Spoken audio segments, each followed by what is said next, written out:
Duterte. The two-man minority bloc moved to convene as an impeachment court just 2 days ahead of Senate President Francis Escudero's target date. Despite pushback from colleagues, they managed to swear in Escudero as presiding officer of the Senate impeachment court. Sir, please raise your right hand and repeat after Walang mic, sir. I, Francis Cheese G. Escudero, solemnly swear solemnly swear that in all things appertaining to that in all things appertaining to the trial of the impeachment of the trial of the impeachment of Vice President Sara Zimmerman Duterte, Vice President Sara Zimmerman Duterte, now pending, now pending, I will do impartial justice I will do impartial justice according to the Constitution according to the Constitution and laws of the Philippines. and laws of the Philippines. So help me God. So help me God. But that was it for one day. Little did they know, day two would explode into a war of words with senator judges split down the line. At the center of the chaos, the Duterte bloc. As expected, Duterte's allies tried to strike down the complaint. Senator Ronald De La Rosa questioned if the 20th Congress even has the power to move forward with the case. In view of its constitutional infirmities and question on the jurisdiction and authority of the 20th Congress, the verified impeachment complaint against Vice President Sara Zimmerman Duterte be dismissed. The Senate, without convening ito impeachment court, is not prohibited from dismissing the impeachment case, Mr. President. But Escudero stood his ground, saying they could only act on dismissal once the Senate formally convenes as an impeachment court. So, one by one, senators donned red robes and took their oath as judges. But not everyone suited up. Senators Robin Padilla, Amy Marcos, and Cynthia Villar stood out, refusing to wear their robes. Villar said she didn't get one fitted, Padilla saying his didn't fit, while Amy Marcos said she didn't have one. The move drew flack from the House prosecutor, saying it showed a lack of discipline. I do not know the reason why some of the senator judges refuse to wear their robes. Di po ba? So that's a matter of discipline within the Senate or within the impeachment court. Bahala na po yung presiding judge na magdisiplina sa kanila. After a formal oath, De La Rosa renewed his motion to jump the complaint, but the minority fought back fiercely. The motion actually is unconstitutional in the opinion of this representation. Sole power. So, ibig sabihin ng sole power, tayo lang ang may kapangyarihan, ang Senado lamang ang may kapangyarihan na mag-try and decide. So, litisin ang isang impeachment case at hatulan, desisyonan. Ngayon kung aayaw tayo kaagad, hindi natin na-try, ang try is litis, palabas yung mga facts para ma-apply natin yung judgment natin sa facts.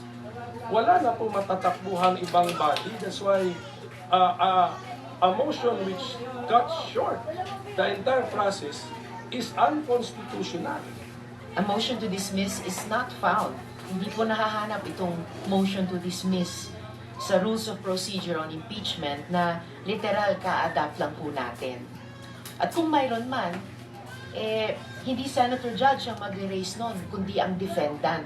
And things heated up even more as the night goes deeper. A senator raised her voice, trying to block another's manifestation.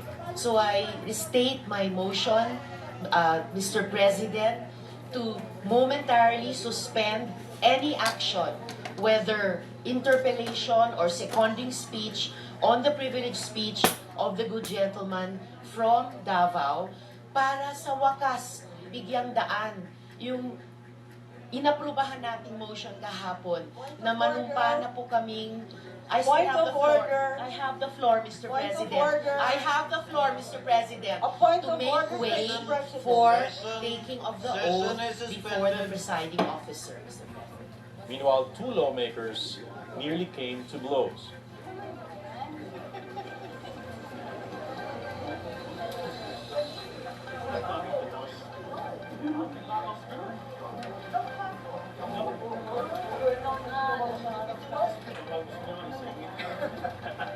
There was also a fiery exchange between Minority Leader Coco Pimentel and Duterte ally BONG.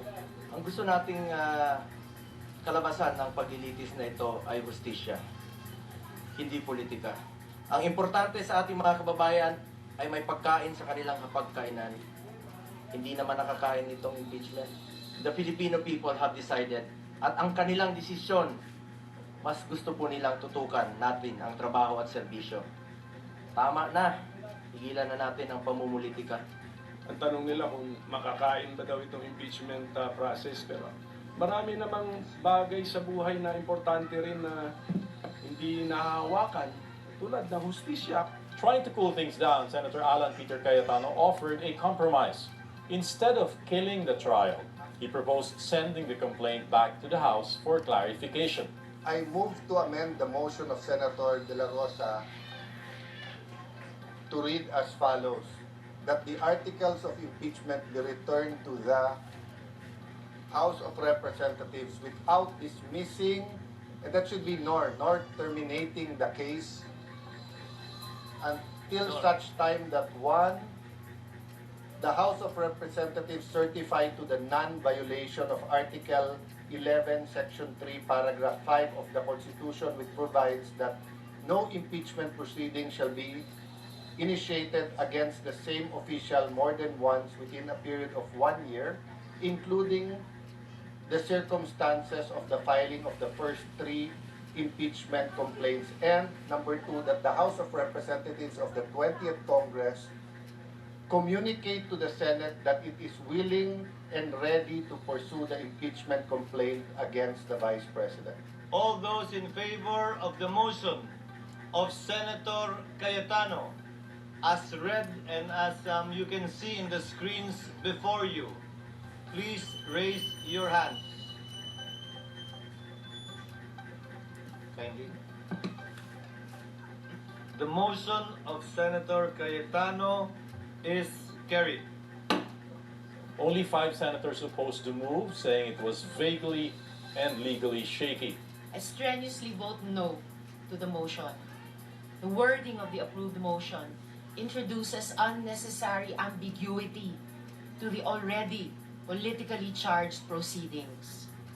Ang return po ay pagsauli o pagbalik. Sa usapin ng judiciary, nire-remand ang kaso pabalik sa lower court for further proceedings. Kaya po, I cannot accept this kind of wording. It is dangerous and disingenuous, particularly when the rules of court have suppletory application. The same purpose could have been achieved by merely asking the House prosecutors to file a compliance and clarify certain issues. Wala pong remand o return sa konstitusyon. Ang obligasyon natin, try and decide. Isa po itong kabalintunaan. SCODERO, one of those who voted for the remand, defended their decision. Maliwanag ang intensyon ng Senate Impeachment Court sa katatapos lamang na botohan. Walang intensyon na i-dismiss ang kasong ito. Ang intensyon ay mabigyan ng pagkakataon ang mga prosecutors na sumagot sa ilang tinuturing mga katanungan nang hindi inaaksaya ang panahon ng korte at nang hindi pa hinuhusgahan ang bagay na ito. After the vote, the Senate issued summons to Vice President Duterte, ordering her to respond within 10 days. The House will have 5 days to reply, but the backlash was instant. Progressive groups braving the rain rallied outside the Senate, calling the move another delaying tactic. Even House lawmakers and incoming members slammed the remand. I was really stunned by what happened. Hindi ko ini-expect na ganun ang mangyayari. And after the verbal gymnastics of Senate President Francis SCODERO, I was expecting that they would really tackle the impeachment trial. Nakaka-insulto po ito eh. Harap-harapan na tayong niloloko. Kakaibang korte ito. Korte ng kababalaghan. Praises to Senators Risa Hontiveros, Coco Pimentel, Nancy Binay, Wing Gatchalian, and Grace Poe for standing up for the Constitution. Shame on the rest for this travesty and ignominy that will mark them for the rest of their lives. Legal experts joined in, calling Senate's action unconstitutional. They also warned it could set a dangerous precedent. Deliberately delaying the process, and they're trying for means and ways in order to derail or stop the impeachment process. I think that's the agenda of the Senate. And they forget that they're senators of the people. At ang dapat protektahan nila are the people and not the accused. What the Senate does is to open the door to future impeachments where you have the Senate and the House playing ping pong with each other. And that's precisely why we're in this limbo now until there's another movement in this ping pong, right? Then we really are unfortunately in this constitutional limbo. Despite the outrage, the House prosecution panel said it would comply, but not without raising questions. They say they won't accept the complaint just yet, not until the Senate clarifies its order. The Senate is asking the House to certify the non-violation of the one-year ban on impeachment complaints. It also seeks assurance from the 20th Congress it is willing and ready to pursue the complaint. This is not disobedience. Definitely, ang gusto lang po natin mangyari is to seek guidance and enlightenment first so we can properly comply with the order of the impeachment court. The 20th Congress does not yet exist. It's like saying na si Pedro ang nag-file ng kaso, pero si Juan ang tatanungin mo kung gusto niyang ipagpatuloy ang kaso. In response to the first order, the House certified or adopted impeachment complaint does not violate the Constitution. Speaker Martin Romualdez also vowed to comply with the process, but he admitted he found the Senate's actions troubling. I rise, not in defiance, but with resolve, guided by duty, grounded in principle.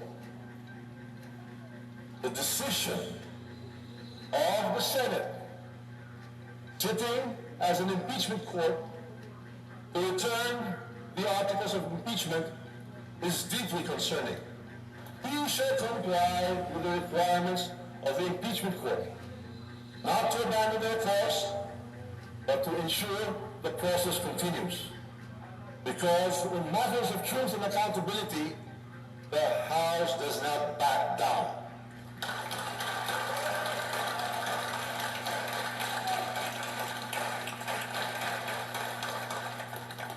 We act not for ourselves, but for the nation. For every Filipino who hopes for clean, honest governance. For every citizen who still believes that public office is a public trust. Let history bear witness. The House of the People stood firm, not in opposition, but in conviction. In this House, we did not falter, we stood firm, because that is what the people deserve. But SCODERO asserts the House has no choice but to follow the Senate impeachment court's orders. Hindi kami magkapantay pagdating sa bagay na ito. Hindi ito House at Senate kung saan co-equal ang mga ahensyang yan. Sa parte ng impeachment, korte ang Senado, prosecutor ang Kamara. Wala sa lugar para sa akin ang Kamara na hindi sumunod sa ipinag-uutos ng impeachment court. Hindi ito parang bycam na kailangan naming mag-agree. Ito'y kautusan galing sa impeachment court na nakatuon sa prosecutor na isa lamang partido sa kaso. Now,